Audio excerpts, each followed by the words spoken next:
ito para sa akin, hindi siya sobrang sarap. Ito, as in, parang so-so lang. Chicken lang, parang ganon. Ang sarap niya sana, guys. Kaso, ang sarap to. May egg. It feels like home. Parang gawa ng nanay, ganon. Ang sarap. Ang sarap nga. Wait.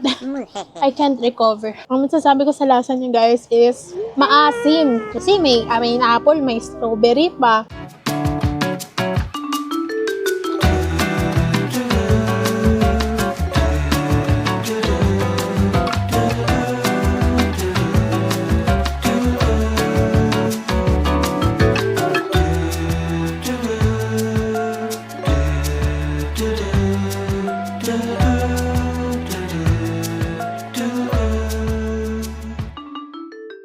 Hey guys, it's Hannah here and I'm back again with another video. So for today's video, guys, we're doing a convenient run, or we're doing a eating in a convenience store for a day. Ang haba ng title naman. Para namang, since pupunta ako ngayon ng Nagoya ulit, magsusolo travel ulit tayo sa Nagoya. Kasi ang gagawin ko, guys, is magpapaayos ako ng cellphone ko, battery replacement ko siya dito sa Apple. Explain ko na lang siya sa TikTok, guys, kasi mas madali siya sa TikTok explain kasi short video lang naman siya. May train na naman. So guys, dahil pupunta ako ng Sakae Nagoya ngayon for my battery replacement ng iPhone ko, naisipan ko dahil nandun naman ako for like hours na maghihintay, what if maggumawa na lang tayo ng convenient run? Like, very popular yun dito sa Japan na kapag pupunta ka ng Japan is sa mga convenience store ka lang pupunta pag kakain ka kasi mas mura, mas convenient, you know, kasi halos lahat ng convenience store dito sa Japan is like accessible ang mga iba't ibang pagkain. Like, kung gusto mo na rice, pasta, or kung gusto mo bread, yung mga ganun, chenilin. But anyways guys, hindi ko pa talaga masyadong nadidiscover yung mga pagkain dito sa Japan ng sobra-sobra. Like, hindi ko pa na-try lahat. Kahit pangalawang beses ko na dito sa Japan, hindi ko pa talaga totally na-try lahat ng pagkain sa convenience store. So, pupunta tayo sa 3 convenience store dito sa Japan: Lawson, 7-Eleven, and Family Mart. So, itong convenience store na to, guys, is meron silang iba't ibang in-offer na pagkain.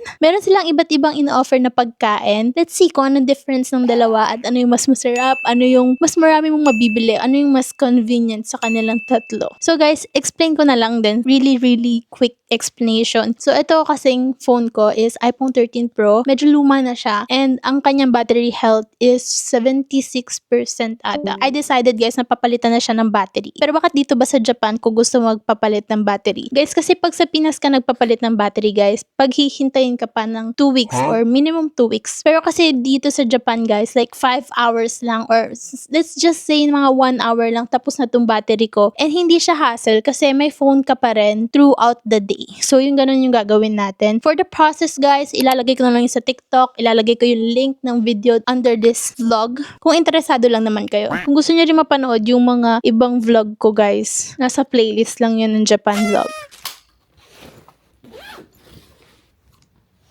This is just our outfit.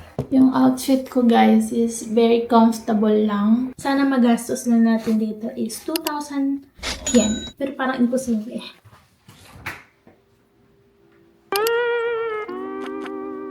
Ito sa inyo, sobrang ulan.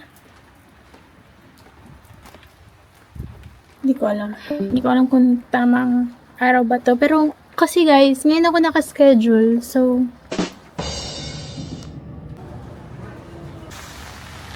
So guys, tapos na ako sa mga errands ko. Napayos ko na yung phone ko. But for now, our first stop here is Family Mart. Kasi ito yung pinakamalapit sa pinasukan ko. Titingin na tayo dito sa Family Mart. Sana is makahanap tayo ng makakabusog kasi gutom na ako. And medyo hassle today, guys, kasi sobrang lakas ng ulan. Ay, hindi. Okay naman sobrang lakas. Pero maulan ngayon.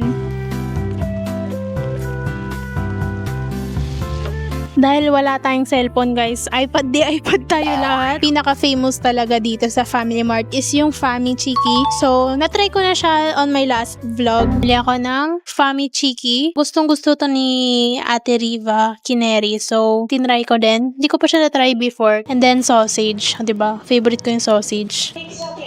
Harap. Wala siyang chicken fillet na juicy yung chicken. Pero ngayon, tatry pa rin natin siya. Pero gusto ko sana kasi, guys, ng meal, like with kanin and everything. Bawi na lang tayo sa next convenience. But first, syempre, libutin ko muna kayo dito sa loob ng Family Mart.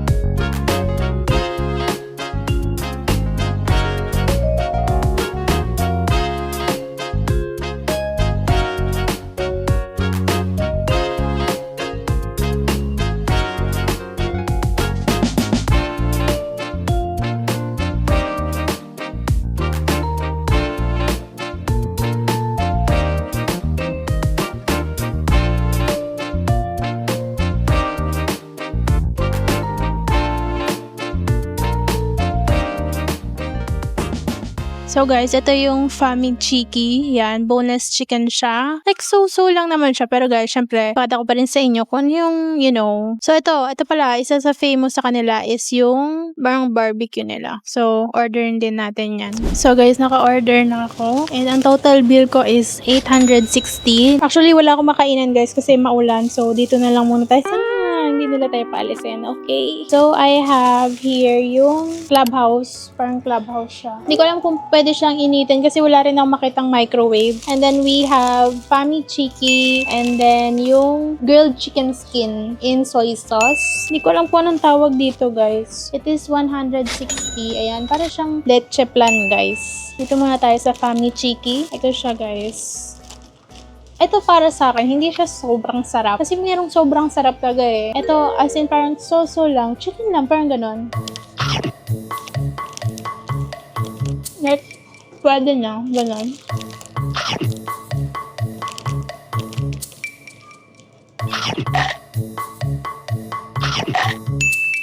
8 out of 10 for me. Next, guys, is itong grilled chicken. So, ganito siya. Ayun, parang masarap. Yan. In soy sauce.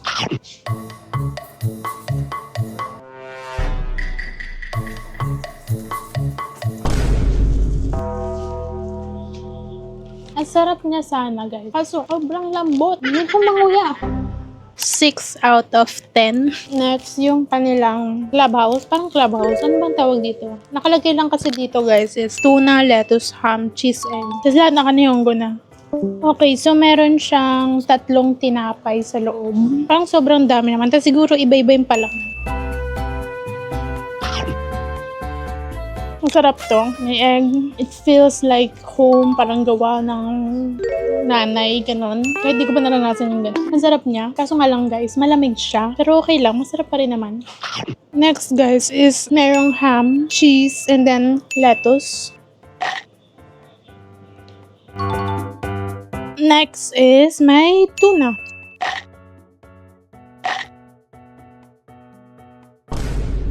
So. This is an 8 out of 10 for me. Siguro yung masarap lang kasi yung egg sandwich. Pero yung iba parang saks lang. So, this is an 8 out of 10 for me. Hala. Last one guys is parang, hindi ko alam kung ang tawag dito. Creme brulee ba to? Or, ewan ko, tikman natin para malaman natin, di ba? Amoy leche plan siya guys. Sarap. Parang siyang leche plan. Tapos yung ilalim niya parang sunog na asukal. Parang leche plan talaga. Masarap siya.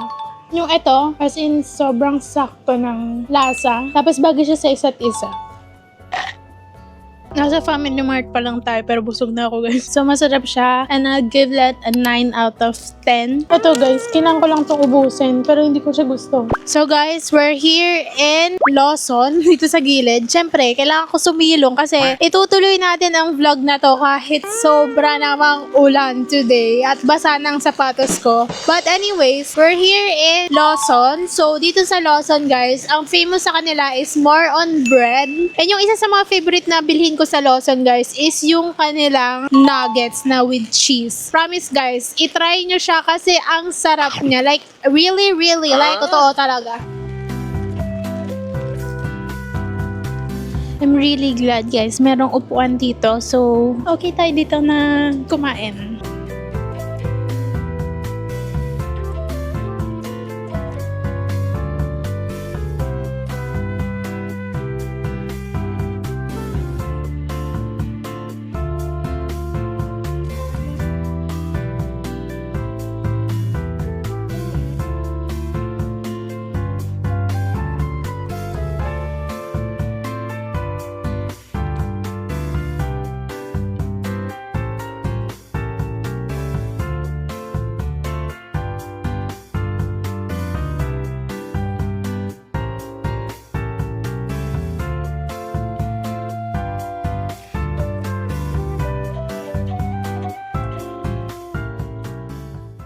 karage kun kudasai.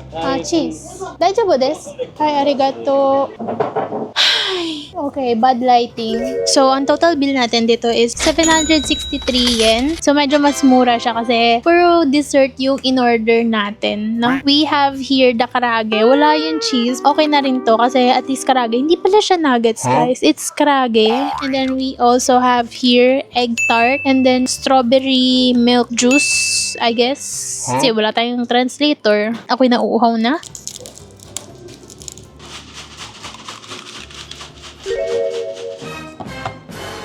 Hindi pala siya ganun. Hindi pala siya binubuksan. Masyado ko na-excite. Tutusukin ko lang pala yun. Ang sarap. Ang sarap nga. Kung mahilig kayo sa strawberry, tas milk, kunin nyo to. Masarap siya. Hindi ko alam kung magkano to. Tapos guys, meron siyang strawberry. May mga strawberry siya. Pinaghirapan ko siyang kunin. Ayan yung strawberry. We're gonna move here sa karage. This is my favorite, guys. I suggest, pag pupunta kayo ng Lawson ng Japan, kunin nyo to kasi ito yung pinakamasarap. Pero mas masarap, guys, yung cheese. Kasi walang available na cheese dito. So, they only have the regular hot chocolate lemon.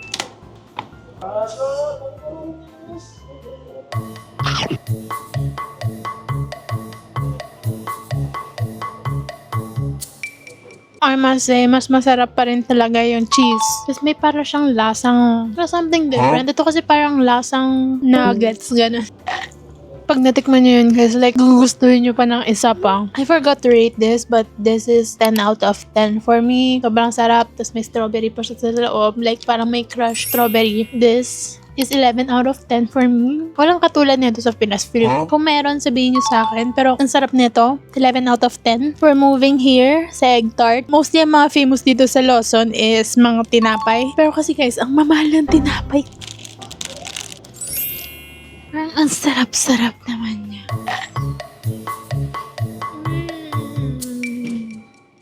Okay. Sarap siya. Medyo malamig lang siya. Mabebetan ko to kung mainit siya. Pero guys, totoo, masarap siya. Pwede siyang baunin or pampasalubong pag-uwi ng Pinas. A 10 out of 10 for me. Very good ka, Lawson. Ang perfect na mga rate ko sa'yo. Pinili ko lang talaga yung gusto kong kainin. Parang natuto ako doon sa Family Mart kanina. Hindi ko nagustuhan yung chicken skin. But this one, lahat ng nakain ko is masarap. Also this one, recommended. Ang sarap niya, guys. Masarap talaga siya, guys. Next is we're going to 7-Eleven. Sana umabot pa yung DJI kasi feel ko wala ng space sa DJI. So, tatapusin ko na ito pagkain ko, guys, and mag-move na tayo sa 7-Eleven. So, guys, we're here on our next stop, which is 7-Eleven. Siguro dito na ako bibili ng tubig kasi uhaw na ako.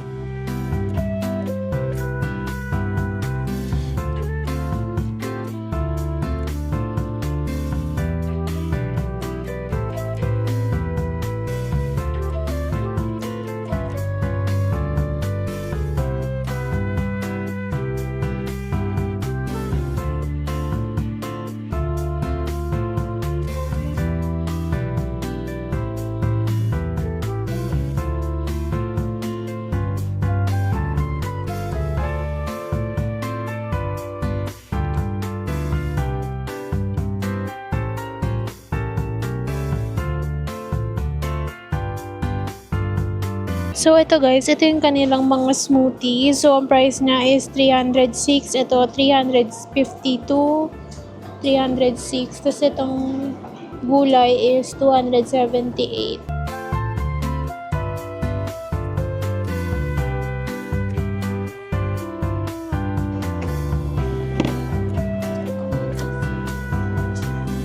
Medyo napapaya na tayo dito sa Japan.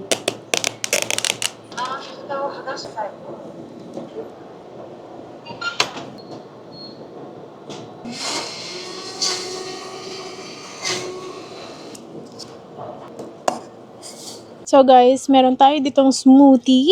Ang daming proseso para makabili nito. But let's taste it.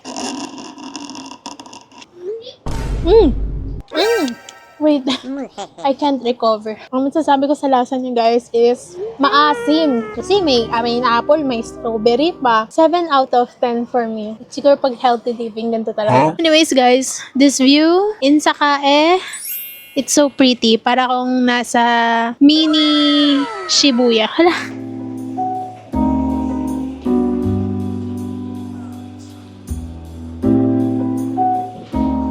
So guys, dito na ako ngayon sa aeroplano pauwi ng Pinas. But, bonus vlog guys, I just wanna add this to my Konbini run kahit pauwi na ako ng Pilipinas. Kasi guys, nakapag-try ako mag-mini stop sa Japan. So, I bought this pancake. It cost 138.24 yen. Na-try ko na to and I just wanna add this to this vlog kasi like sobrang sarap talaga nito. It has honey and also butter and yung taste niya, yung lasa niya guys is parang McDonald's na pancake. But in sachet siya guys. Fluffy ng kanyang pancake. Kaya, yung honey.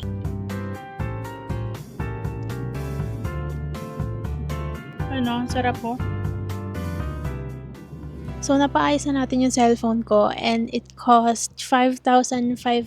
So, same price lang siya sa Pinas. Ang difference lang dun sa Pinas, guys, is it takes 2 weeks pag nasa Pinas ka nagpagawa ng battery replacement. Dito kasi sa Japan, guys, it took me 2 hours lang. Sabi nga nila nung una is 5 hours. Pero yung cellphone ko, guys, it took just 2 hours lang and really glad. Kasi, guys, sobrang bait nila. Anyways, andito na ako sa Higashikariya station. So, maglalakad na lang ako. At, ayun. I hope you enjoyed this video. Ilalamig na po ako dito, guys. Kaya, sana na-enjoy nyo tong video na to. Sana panoorin nyo yung iba kong video. And don't forget to subscribe to my channel. Like, comment, and share this video, guys, para magkaroon pa tayo ng maraming videos and travel. See you in my next video.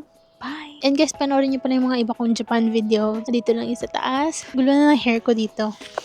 Bye! I gotta go. Go.